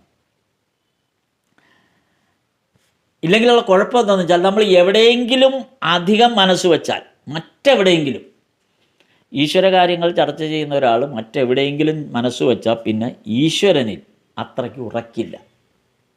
അതാണ് കാര്യം. ഭഗവാൻ ഇത് പറയാൻ കാരണം ഈശ്വരമാർഗത്തിൽ സഞ്ചരിക്കുന്നവർ മറ്റു തരത്തിലുള്ള ബന്ധങ്ങളിൽ ചെന്ന് പെടുക, മറ്റു താല്പര്യങ്ങളിലേക്ക് മനസ്സ് പോവുക, ഇതൊക്കെ ഒഴിവാക്കേണ്ടതാണ്. താരകൻ ഒരിക്കൽ ഒരു കൂട്ടുകാരനെയും കൊണ്ട് ദക്ഷിണേശ്വരത്ത് ശ്രീരാമകൃഷ്ണദേവനെ കാണാൻ വന്നു. താരകൻ അതാണ് ഓരോരുത്തർ ഈ നമ്മൾ ആവശ്യമില്ലാത്ത കൂട്ടുകെട്ടിലൊക്കെ ചെന്ന് ചാടിക്കഴിഞ്ഞാൽ അത് പിന്നീട് അത് ഉദ്ദേശിക്കുന്ന പോലെയല്ല, അത് വല്ലാത്തൊരു പ്രശ്നമുണ്ടാക്കും. അപ്പോൾ താരകൻ ഒരിക്കൽ ഇതുപോലെ താരകൻ വന്നു, പരിചയമൊക്കെയായി, എല്ലാം ആ ബന്ധം ഏതാണ്ട് ഉറച്ചു വന്നപ്പോഴാണ് താരകൻ ഒരു കൂട്ടുകാരനെയും കൊണ്ട് വന്നത്. അപ്പോൾ കൂട്ടുകാരനെയും കൊണ്ട് വന്ന കാര്യം വചനാമൃതത്തിൽ 3-ാം വോള്യത്തിലാണത് പറയുന്നുണ്ട്. ആ 3-ാം വോള്യത്തിൻ്റെ തുടക്കത്തിൽ തന്നെയാണത്. അപ്പോൾ ഈ താരകൻ വിവാഹം കഴിച്ച സന്ദർഭമാണ്. അപ്പോൾ ഭാര്യ മരിക്കുന്നതിന് തൊട്ട് മുമ്പുള്ള സന്ദർഭമാണ് പറയുന്നത്. നമ്മൾ ഭാര്യ മരിച്ചു കുറച്ച് കഴിഞ്ഞ് താരകൻ്റെ ആ രീതി പറഞ്ഞപ്പോൾ പറഞ്ഞു എന്നേ ഉള്ളൂ. പക്ഷേ ഇപ്പോൾ ഈ സന്ദർഭത്തിൽ ഭാര്യ മരിച്ചിട്ടില്ല, കല്യാണം കഴിഞ്ഞ അടുത്ത സമയങ്ങളിലാണ്. അപ്പോൾ അതാണ് വചനാമൃതത്തിൽ മാസ്റ്റർ മഹാശയൻ എഴുതിയിരിക്കുന്നത്. താരകൻ വിവാഹം കഴിച്ചിട്ടുണ്ട്, എന്നാൽ അച്ഛനമ്മമാർ അദ്ദേഹത്തെ ശ്രീരാമകൃഷ്ണൻ്റെ അടുത്ത് വരാൻ അനുവദിക്കുന്നില്ല. അപ്പോൾ കൽക്കത്തയിൽ ബൗബസാറിൽ അവർക്ക് വീടുണ്ട്, താമസിക്കുന്ന സ്ഥലം. താരകൻ ഈയിടെ അധികവും അവിടെയാണ് താമസം. ഈ ബൗബസാറിലുള്ള വീട്ടിലാണ് താമസം. ശ്രീരാമകൃഷ്ണന് താരകനെ വളരെ സ്നേഹമാണ്. കൂട്ടുകാരൻ പയ്യൻ ഒരു താമസ സ്വഭാവക്കാരനാകുന്നു. അപ്പോൾ കൂടെ കൊണ്ടുവന്ന ഈ ഭഗവാനെ കാണാൻ വരാൻ നേരത്ത് താരകൻ തൻ്റെ ഒരു ഫ്രണ്ടിനെയും കൂടെ കൊണ്ടുവന്നു എന്ന് പറഞ്ഞല്ലോ. അപ്പോൾ ആ രണ്ടുപേരും കൂടിയാണ് വന്നത്. അപ്പോൾ കൂട്ടുകാരൻ പയ്യൻ ഒരു താമസ സ്വഭാവക്കാരനാണെന്ന് കണ്ടപ്പോഴേ മനസ്സിലായി. കാരണം മതത്തെക്കുറിച്ചും ശ്രീരാമകൃഷ്ണദേവനെക്കുറിച്ചും അയാൾക്ക് പുച്ഛമാണ്. അതാണ് കാര്യം. അപ്പോൾ ഇത് മാസ്റ്റർ മഹാശയനാണ് ഈ അഭിപ്രായം എഴുതിയിരിക്കുന്നത്. അതായത് ഈ കൂട്ടുകാരൻ ഒരു താമസ സ്വഭാവക്കാരനാണെന്നും അയാൾക്ക് ശ്രീരാമകൃഷ്ണദേവനെക്കുറിച്ചും മതത്തെക്കുറിച്ച് തന്നെ, മതം എന്നുള്ളതിനെക്കുറിച്ച് തന്നെ വളരെ പുച്ഛമാണ്. അപ്പം നമ്മൾ ആധുനിക കാലത്തും പലരുടെയും ഫാഷനാണ് മതത്തെയും ഈശ്വരനെയൊക്കെ ഇങ്ങനെ തള്ളിപ്പറയുക. അതാണ് ഫാഷൻ. വിദ്യാഭ്യാസത്തിൻ്റെ ഔന്നത്യത്തിൻ്റെ ഒരു ലക്ഷണം പോലെയാണ് പലരും ഇത് ഉപയോഗിക്കുന്ന കണ്ടിട്ടുണ്ട്. ഈശ്വരനെയും തള്ളിപ്പറയും, മതത്തെ തള്ളിപ്പറയും. അപ്പോൾ ഈ താരകൻ്റെ കൂടെ വന്ന ആളും അങ്ങനെയാണ്. താരകന് വയസ്സ് ഏകദേശം 20 വരും. ആ സമയത്ത് നമ്മളീ പറയുന്ന ഈ വചനാമൃതം നമ്മൾ വായിക്കുന്ന ആ സന്ദർഭത്തിൽ 24 വയസ്സിൻ്റെ അടുത്തെത്തിയ സമയത്താണ് നമ്മൾ വായിച്ചത്. അപ്പോൾ ഇതിന് മുമ്പുള്ളൊരു കാര്യം ഓർമ്മിച്ച് പറയുന്നതാണ് ഈ ഭാഗം. അപ്പോൾ അന്ന് 20 വയസ്സ് വരും. അപ്പോൾ താരകൻ ഈ കൂട്ടുകാരനെയും കൊണ്ട് ശ്രീരാമകൃഷ്ണദേവൻ്റെ അടുത്ത് വന്ന് മുറിയിൽ വന്ന് ശ്രീരാമകൃഷ്ണദേവനെ നമസ്കരിച്ചു. അപ്പോൾ ഈ കൂട്ടുകാരനെ കണ്ടപ്പോഴേ മനസ്സിലായി, സംസാരിച്ചിട്ട് കാര്യമൊന്നുമില്ല, കാര്യം അങ്ങേർക്കിത് ബോധ്യപ്പെടുന്ന കാര്യമല്ല എന്ന് ശ്രീരാമകൃഷ്ണദേവനെ അറിയാം. അതുകൊണ്ട് എന്ത് പറഞ്ഞു, ആളെ അങ്ങ് ഒഴിവാക്കാൻ വേണ്ടി പറഞ്ഞു, തനിക്ക് അമ്പലമൊക്കെ ഒന്ന് പോയി ചുറ്റി കടന്ന് കണ്ടിട്ട് വന്നുകൂടെ എന്ന് ചോദിച്ചു. പോയി അമ്പലത്തിൻ്റെ അവിടെയൊക്കെ പോയി ഒന്ന് കറങ്ങിയിട്ട് വരാൻ പറഞ്ഞു. അപ്പോൾ ആ കൂട്ടുകാരൻ പറയുന്നത്, ഞാനിതൊക്കെ ഒന്ന് കണ്ടിട്ടുണ്ട്, അമ്പലമൊക്കെ ഞാൻ ധാരാളം കണ്ടിട്ടുണ്ട്. അപ്പോൾ ശ്രീരാമകൃഷ്ണൻ പറഞ്ഞു, എന്നാൽ പിന്നെ താരകൻ ഇവിടെ വരുന്നത് തെറ്റാണെന്ന് തോന്നുന്നുണ്ടോ എന്ന് ചോദിച്ചു. അങ്ങനെയാണ്. കാരണം ഇയാളൊരു വിമർശകനാണല്ലോ, ഈശ്വരൻ ഇല്ലെന്നും അല്ലെങ്കിൽ മതം ഇല്ലെന്നൊക്കെ പറഞ്ഞു നടക്കുന്ന ഒരു വലിയ വിമർശകനാണല്ലോ. ആ വിമർശകനായ കൂട്ടുകാരൻ്റെ ആളാണല്ലോ താരകൻ, കൂട്ടുകാരൻ. അപ്പോൾ അതുകൊണ്ട് ചോദിച്ചതാണ്, താരകൻ ഇവിടെ വരുന്നത് തെറ്റാണെന്ന് തോന്നുന്നുണ്ടോ എന്ന് ചോദിച്ചു. അപ്പോൾ ആ താരകൻ്റെ സ്നേഹിതൻ പറഞ്ഞു, അതൊക്കെ അങ്ങേർക്കറിയാം, അപ്പം ഞാനെന്തിനാണ് അറിയുന്നത്, അതൊക്കെ അങ്ങേർക്കറിയാം. അപ്പോൾ കൂട്ടുകാരനെ ബോധ്യപ്പെടുത്തുക, ഇവിടെ വരുന്നവരെല്ലാം ചില്ലറക്കാരൊന്നും അല്ല. അപ്പോൾ ഇവർ സ്കൂളിൽ പഠിക്കുന്ന കാലത്താണല്ലോ ഈ വരുന്നത്. അതുകൊണ്ട് അന്നത്തെ കാലത്ത് അധ്യാപകർ എന്നൊക്കെ പറയുമ്പോൾ സമൂഹത്തിൽ ഏറ്റവും ഉന്നത അവസ്ഥയിൽ എല്ലാം വലിയ നിലവാരത്തിൽ മാത്രമുള്ളവരാണ് അധ്യാപകർ. അപ്പോൾ ഈ മാസ്റ്റർ മഹാശയൻ, നമ്മുടെ മാസ്റ്റർ ഭഗവാനോടൊപ്പം ആ മുറിയിലപ്പോൾ ഉണ്ട്. അപ്പം മാസ്റ്റർ വിദ്യാസാഗറിൻ്റെ സ്കൂളിലെ ഹെഡ് മാസ്റ്ററാണ്. അപ്പോൾ അത്രയും ഉയർന്ന നിലയിലുള്ള ആളാണ്. അതുകൊണ്ടാണ് ശ്രീരാമകൃഷ്ണദേവൻ ഈ താരകൻ്റെ കൂട്ടുകാരനെ നോക്കിയിട്ട് പറഞ്ഞു, ഇദ്ദേഹത്തെ അറിയൂ, ഇദ്ദേഹം ഇവിടുത്തെ ഇന്ന സ്കൂളിലെ ഹെഡ് മാസ്റ്ററാണ് എന്ന് പറഞ്ഞു. അപ്പോൾ താരകൻ്റെ സ്നേഹിതൻ ഒരു വലിയ വിലയില്ല, ഓ അത് ശരി, അപ്പം ഈ വലിയ ഹെഡ് മാസ്റ്ററായിട്ട് കാണുന്നതിൻ്റെ അങ്ങേരും ഇവിടെ വരുന്നുണ്ടോ എന്ന്. അങ്ങനെയാണ് അവൻ്റെ പ്രതികരണം. പിന്നെ ശ്രീരാമകൃഷ്ണൻ താരകൻ്റെ വിശേഷങ്ങളൊക്കെ അന്വേഷിച്ചു, അദ്ദേഹത്തോട് പല കാര്യങ്ങളും പറഞ്ഞു. വളരെ നേരം വർത്തമാനം പറഞ്ഞ ശേഷം താരകൻ പോകാൻ തയ്യാറായി. അപ്പോൾ ഗുരുദേവൻ ശ്രീരാമകൃഷ്ണദേവൻ താരകനോട് രഹസ്യമായിട്ട് പറഞ്ഞു, നീ ജാഗ്രതയോടെ ഇരുന്നോണം, കാര്യം ഇതുപോലുള്ള കൂട്ടുകാരൊക്കെയാണ് നിനക്കുള്ളത് എന്ന് പ്രത്യേകം പറഞ്ഞു. കൂട്ടുകാരൻ്റെ കാര്യം പറഞ്ഞില്ല, പകരം നീ ജാഗ്രതയോടെ ഇരുന്നോണം. ഭഗവാൻ ഒരിക്കലും ആരെയും കുറ്റം പറഞ്ഞുകൊണ്ടൊന്നും പറയില്ല, പക്ഷെ സൂചനകൾ നൽകും. അതുകൊണ്ടാണ് പറഞ്ഞത് നീ ജാഗ്രതയോടെ ഇരുന്നോണം. അപ്പോൾ എന്നിട്ട് ശ്രീരാമകൃഷ്ണൻ വീണ്ടും പറയാണ്, സാധോ സാധോ മനസ്സിലായി, സാധോ എന്നാണ് വിളിച്ചത് താരകനെ. പയ്യനാണ്, 20 വയസ്സായ പയ്യനാണ്. പയ്യനെ വിളിക്കുക സാധോ, സാധു എന്നുള്ള. സാധോ സൂക്ഷിച്ചോളൂ, കാമിനി കാഞ്ചനത്തിൽ നിന്നും സൂക്ഷിച്ചിരുന്നോണം നീ. ലസ്റ്റ് ആൻഡ് ഗ്രീഡ്, അതാണ് കാമിനി കാഞ്ചനം എന്ന് പറയുമ്പോൾ പെണ്ണും സ്വർണം എന്നുള്ള രീതിയിൽ പച്ചയ്ക്ക് അർത്ഥം എടുക്കുമ്പോൾ അതിനകത്ത് ഒരുപാട് അഭിപ്രായ പ്രശ്നങ്ങൾ വരും. അതുകൊണ്ടാണ് അങ്ങനെ എടുക്കരുത്. കാമിനി എന്ന് വെച്ചാൽ കാമം തോന്നുന്ന ഏത് വസ്തുവിനോടുമുള്ള ആ നമ്മുടെ ആഗ്രഹത്തെയാണ്. കാഞ്ചനം എന്ന് പറയുന്നത് നമുക്ക് സമ്പത്തിനോടുള്ള കൊതിയാണ്. ലസ്റ്റ് ആൻഡ് ഗ്രീഡ്, അത്യാഗ്രഹം. അപ്പം ലസ്റ്റ് ആൻഡ് ഗ്രീഡ് എന്നുള്ള പദം ഉപയോഗിച്ചാൽ തെറ്റ് തോന്നൂല, ആ അഭിപ്രായ വ്യത്യാസം തോന്നൂല. കാമിനി കാഞ്ചനം എന്ന് പറയുമ്പോൾ, കാമിനി എന്ന് പറയുമ്പോൾ സ്ത്രീകൾ എന്നുള്ള അർത്ഥത്തിൽ എടുക്കരുത്. അപ്പോൾ കാമിനി കാഞ്ചനം.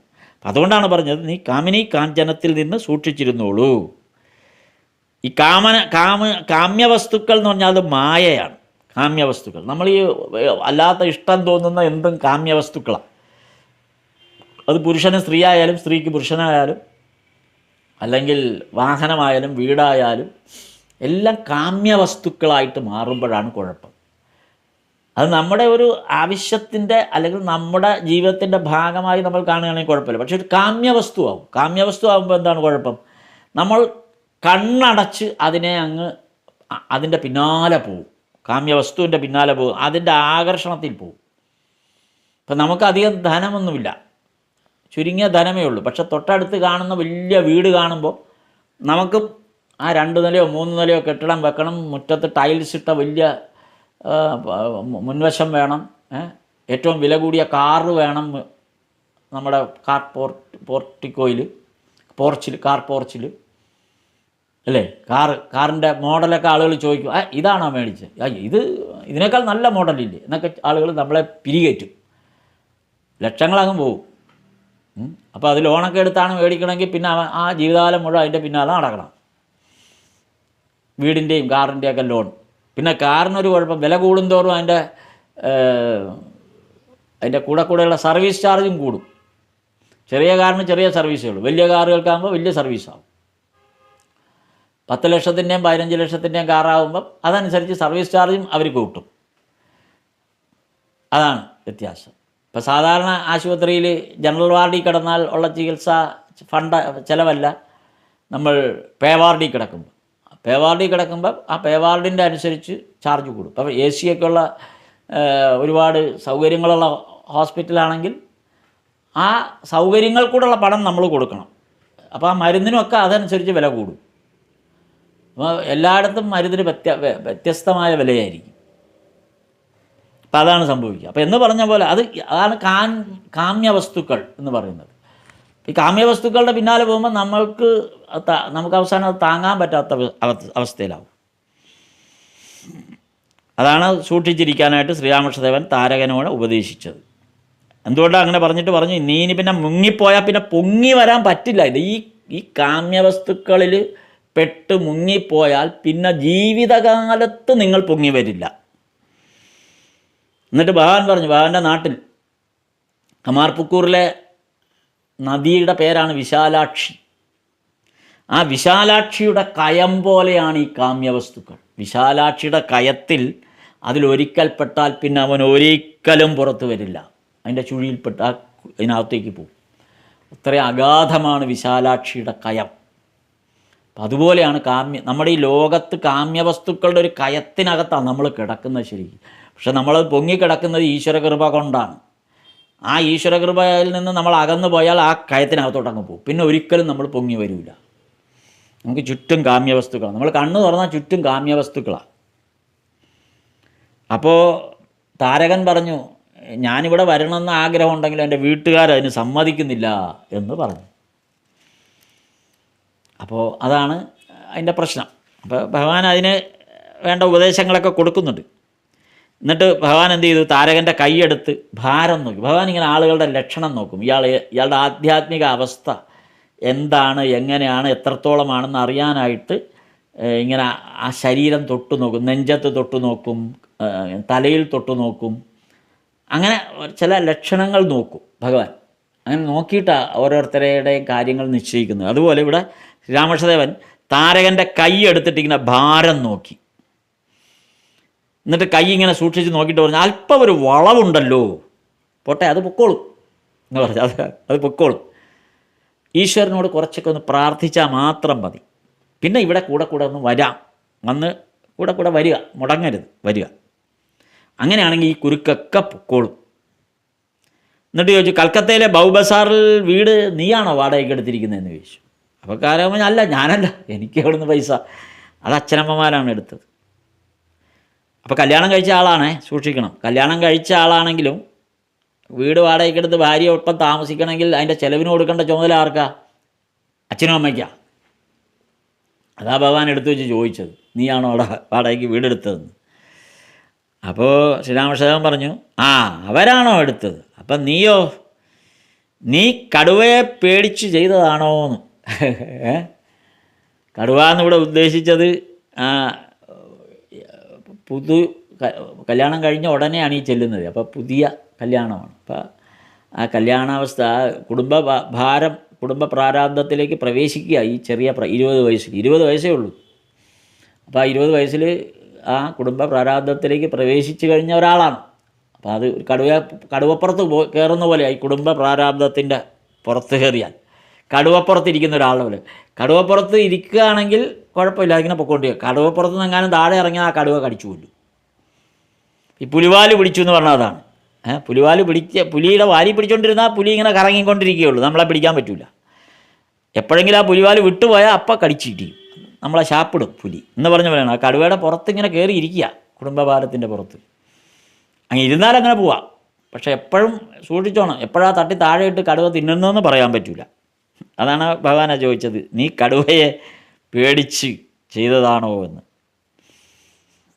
അത് കഴിഞ്ഞ് ഇത്രയൊക്കെ പറഞ്ഞ് ഉപദേശിച്ച് വിടുകയാണ്. അന്ന് താരകൻ ശ്രീരാമകൃഷ്ണദേവനെ നമസ്കരിച്ചിട്ട് അന്ന് യാത്ര പറഞ്ഞു. ഇതാണ് 3-ാം ഭാഗത്തിൽ വോള്യം 3-ൽ താരകനെക്കുറിച്ചുള്ള ഒരു പരാമർശം വന്നത്. ഈ പറഞ്ഞ കൂട്ടത്തിൽ പറഞ്ഞു, താരകനെ ഒന്ന് കൂടുതൽ പരിചയപ്പെടുന്നതിന് വേണ്ടി പറഞ്ഞു എന്നേ ഉള്ളൂ. നേരത്തെ പറഞ്ഞല്ലോ താരകൻ എങ്ങനെയാണ് ആ കുടുംബ പ്രശ്നത്തിലേക്ക് കയറിയത് എന്നുള്ളത് പറഞ്ഞല്ലോ. എന്താണ് ഈ കല്യാണം കഴിക്കാനും അല്ലെങ്കിൽ കുടുംബ പ്രശ്നത്തിലേക്ക് വരാനും അച്ഛൻ്റെ നിർബന്ധം, മാതാപിതാക്കളുടെ അച്ഛൻ്റെ നിർബന്ധം എന്തായിരുന്നു എന്നുള്ളതൊക്കെ അറിയാമല്ലോ.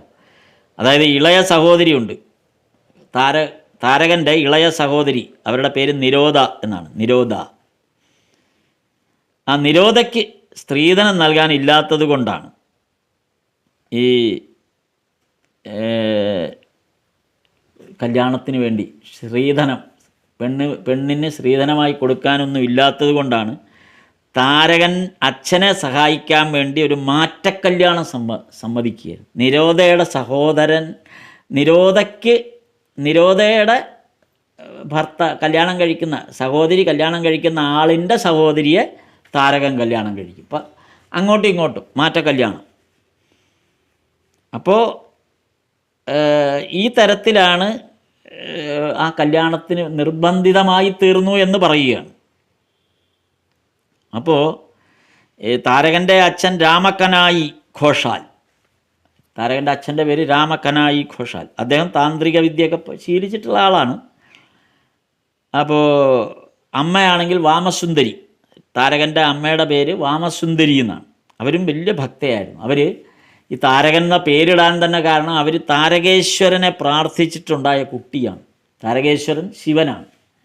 ആ ശിവഭഗവാനെ പ്രാർത്ഥിച്ചുണ്ടായ കുട്ടിയായതുകൊണ്ടാണ് ആ കുഞ്ഞിന് താരകൻ എന്ന് പേരിട്ടത്. അതിൻ്റെ ഒരു അത്ഭുതം എന്താണെന്ന് വെച്ചാൽ ഈ ശിവനെ പ്രാർത്ഥിച്ചുണ്ടായ കുട്ടിയാണ് താരകൻ. ആ താരകൻ പിന്നീട് സന്യാസിയായി കഴിഞ്ഞപ്പോൾ, ശ്രീരാമകൃഷ്ണ പ്രസ്ഥാനത്തിലെ പ്രമുഖമായ സന്യാസിയായി മാറിയപ്പോൾ ആ സന്യാസം സ്വീകരിച്ച് സന്യസ്തനാമം സ്വീകരിക്കും. അപ്പം ഇട്ട പേര് ശിവാനന്ദ എന്നാണ്. എത്ര യോജിപ്പാണെന്ന് നോക്കൂ.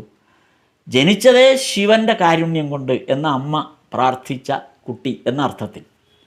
സന്യാസിയായപ്പോഴും ആ ശിവനിൽ ആനന്ദം കൊള്ളുന്നു. ശിവാനന്ദ, അങ്ങനെയാണ് ശിവാനന്ദ എന്ന പേരും കിട്ടി. അതാണ് ഒരാളുടെ ജീവിതത്തിൽ എത്രമാത്രമാണ് മുൻകൂട്ടി നിശ്ചയിക്കപ്പെട്ടിട്ടുള്ളത് ഒരാളുടെ ജീവിതം എങ്ങനെയെന്നുള്ളതിൻ്റെ ഒരു തെളിവാണിത് ശരിക്കു പറഞ്ഞാൽ. അപ്പോൾ ആ ഒരു കുടുംബജീവിതത്തിലേക്ക് പ്രവേശിച്ച ആ താരകൻ, അതായത് പുലിപ്പുറത്ത് കയറിയ താരകൻ, ജീവിതം താരകനെ ഏറെ ചിന്തിപ്പിച്ചു. അതിനിടയ്ക്ക് അമ്മ മരിച്ചു, മൂത്ത സഹോദരി മരിച്ചു, രണ്ടാമത്തെ സഹോദരിയുടെ ഭർത്താവ് മരിച്ചു, അവർ വിധവയായി.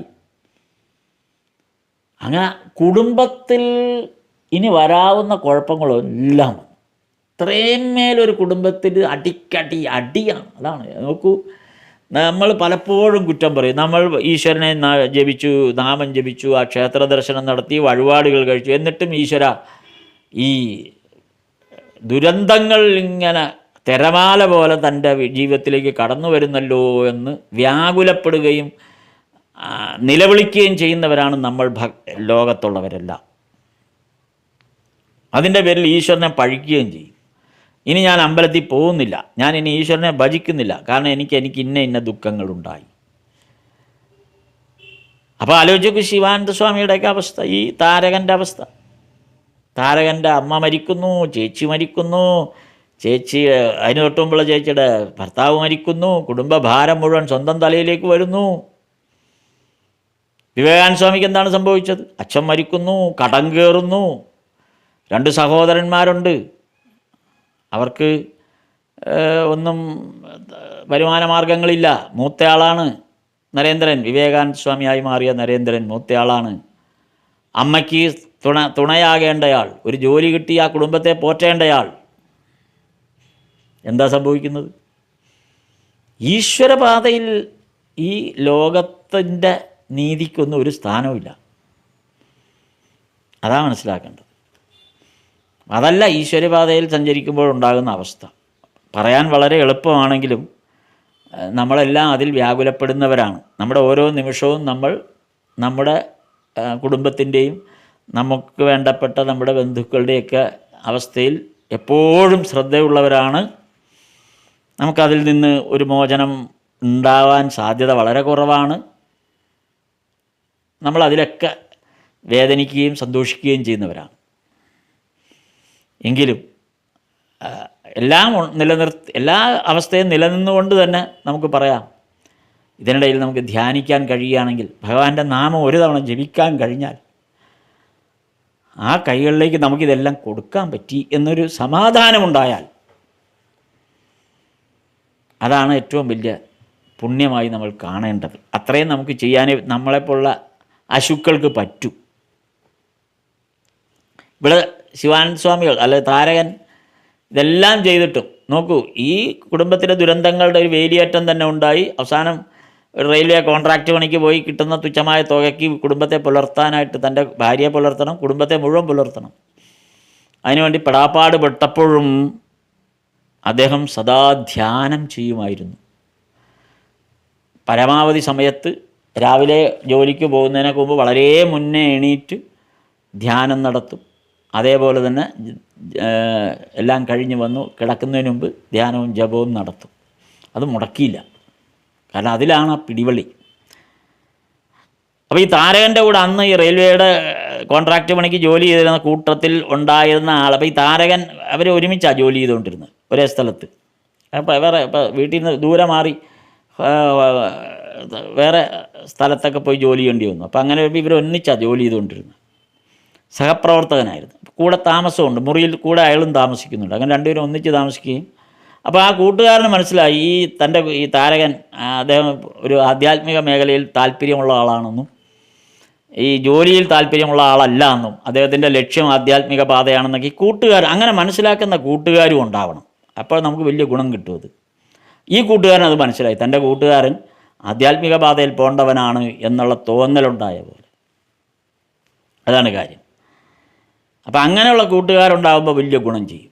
നമ്മുടെ ഫിലിം സ്റ്റാർ രജനീകാന്തിന് കൂട്ടുകാരുണ്ടായ പോലെ അല്ലേ? ഒരു കണ്ടക്ടറായി ജോലി ചെയ്യുന്ന കാലത്ത് കൂടെ ഉണ്ടായിരുന്നവർക്കൊക്കെ ഒരു തൻ്റെ ഇയാളുടെ കഴിവ് കണ്ടിട്ട് ഇയാൾ ഇങ്ങനെയൊന്നും പോകേണ്ട ആളല്ല എന്ന് തോന്നിയിട്ട് അയാൾക്ക് പഠിക്കാൻ അടയാർ ഫിലിം ഇൻസ്റ്റിറ്റ്യൂട്ടിൽ ചേർന്നപ്പോൾ 5 രൂപയും 10 രൂപയൊക്കെ അയച്ചു കൊടുത്ത കൂട്ടുകാർ ഒരുപാടുണ്ട്. കൂടെ ഉണ്ടായിരുന്ന അന്നത്തെ അവരെയൊക്കെ രജനീകാന്ത് പിന്നീട് ഓർക്കുന്നുണ്ട്, അവരെയൊക്കെ ഓർക്കുന്നുണ്ട്. അവരൊക്കെ വെച്ച് കൂടെ പറയും. അപ്പം അങ്ങനെയുള്ള കൂട്ടുകാരുണ്ടാവുന്നത് ഏറ്റവും നല്ലത്. ഇപ്പോൾ താരകനും അങ്ങനെയുള്ള കൂട്ടുകാരനുണ്ടായി. അതുകൊണ്ടാണ് താരകൻ ആ കൂട്ടുകാരൻ്റെ ബന്ധുവാണ് രാമചന്ദ്രദത്ത. അപ്പോൾ എന്ത് കണക്ഷൻ കറക്റ്റായെന്ന് നോക്കൂ. അവിടെ രാമചന്ദ്രദത്തയായിരുന്നു കൂട്ടുകാരൻ്റെ ബന്ധു. അങ്ങനെ രാമചന്ദ്രദത്ത വീട്ടിൽ ഭഗവാൻ വന്നപ്പോൾ ഈ കൂട്ടുകാരനാണ് കൊണ്ട് ശ്രീരാമകൃഷ്ണദേവൻ രാമചന്ദ്രദത്തയുടെ വീട്ടിൽ വന്നപ്പോൾ അവിടെ കൊണ്ടാക്കിയത് ഈ കൂട്ടുകാരനാണ്. എത്ര നല്ലൊരു കൂട്ടുകാരൻ. അങ്ങനെയാണ് കാണാൻ പോകുന്നത്. ഭഗവാൻ തിരഞ്ഞെടുത്തത് അങ്ങനെ വന്ന 19 പേരെ മാത്രമാണ്. ഈ തരത്തിൽ ആ 19 പേരെയാണ് ഭഗവാൻ നേരിട്ട് തിരഞ്ഞെടുത്തത്. അതെ, അപ്പോൾ ഇവിടെ അങ്ങനെ 19 പേരെ ആണ് ഭഗവാൻ തിരഞ്ഞെടുത്തതായിട്ട് പറയുന്നത്. എന്താണ് അവർ പറയുന്നത്? അപ്പോൾ അവരാരൊക്കെയാണെന്ന് പറയുന്നുണ്ട്. ഈ ലീലാമൃതത്തിൽ അവരെക്കുറിച്ചുള്ളൊരു ഒരു പരാമർശം അവരെക്കുറിച്ചൊക്കെ ഒന്നിച്ചൊരു ഭാഗത്ത് പറയുന്നുണ്ട്. അവരാരെല്ലാമായിരുന്നു എന്നറിയാൻ വായനക്കാർക്ക് താല്പര്യമുണ്ടാകുമെന്ന് നരേന്ദ്രൻ, രാഖാൽ, ബാബുരാമൻ, നിരഞ്ജനൻ, യോഗീന്ദ്രൻ, ലാട്ടു, താരകൻ, നമ്മുടെ ഈ താരകൻ, ഗോപാലദാദ, അതായത് ഈ ഈ യുവാക്കളുടെ ഇടയിൽ വൃദ്ധനായ ഒരാൾ മാത്രമായിരുന്നു. അതാണ് ആ ഗോപാലദാദ. ബാക്കി എല്ലാം യുവാക്കളാണ്. 19, 20, 21 വയസ്സുള്ള കുട്ടികളാണ്. പിന്നെ കാളി, ശശി, ശരത്ത്, ഹുഡ്ക ഗോപാലൻ, പിന്നെ ശാരദാനന്ദ, പിന്നെ ശാരദൻ ഇടയ്ക്കിടെ വന്ന് 1-2 ദിവസം താമസിക്കും. അങ്ങനെയുള്ള പിന്നെ ഹരീശൻ ഇടയ്ക്ക് വീട്ടിൽ വന്നിട്ട് വീട്ടിലേക്ക് പോകും, തിരിച്ചു വരും. അങ്ങനെ ഹരീശൻ എന്ന് പറഞ്ഞ ആൾ. പിന്നെ ഹരി, തുളസി, ഗംഗാധരൻ, ഇത്രയും പേരാണ് ഇവിടെ പറയുന്നത്. തുളസി, നമ്മൾ മലയാളികൾ തുളസി എന്നുള്ള ആ ആളെ നമ്മൾ ഏറ്റവും കൂടുതൽ നമിക്കണം. കാര്യം ശ്രീരാമകൃഷ്ണ പ്രസ്ഥാനത്തെ കേരളത്തിൻ്റെ മണ്ണിൽ ഒരു വടവൃക്ഷമായി വളർത്തി വലുതാക്കി ആ തണലിൽ നമ്മെ സംരക്ഷിച്ച് നിർത്തത്തക്ക വിധത്തിൽ ശ്രീരാമകൃഷ്ണ കഥ നമുക്ക് വേണ്ടി ഇവിടെ തരികയും നമ്മളെ ആ പാതയിലേക്ക് കൈപിടിച്ച് നടത്തുകയും ചെയ്ത തുളസി, ഈ കൂട്ടത്തിലുള്ള തുളസി, നമ്മൾ അദ്ദേഹത്തെ നിർമ്മലാനന്ദ സ്വാമികൾ എന്നാണ് നമ്മൾ വിളിക്കുക. നിർമ്മലാനന്ദ സ്വാമികൾ, തുളസി മഹാരാജ്. ആ പാദത്തിൽ, തുളസി മഹാരാജിൻ്റെ പാദത്തിൽ നമസ്കരിച്ചുകൊണ്ട് ഇന്നത്തെ ഈ ഭാഗം ഇവിടെ നമുക്ക് അവസാനിപ്പിക്കാം. സ്ഥാപകായ ച ധർമ്മസ്യ സർവധർമ്മസ്വരൂപിണേ അവതാരവരിഷ്ഠായ രാമകൃഷ്ണായ തേ നമഃ.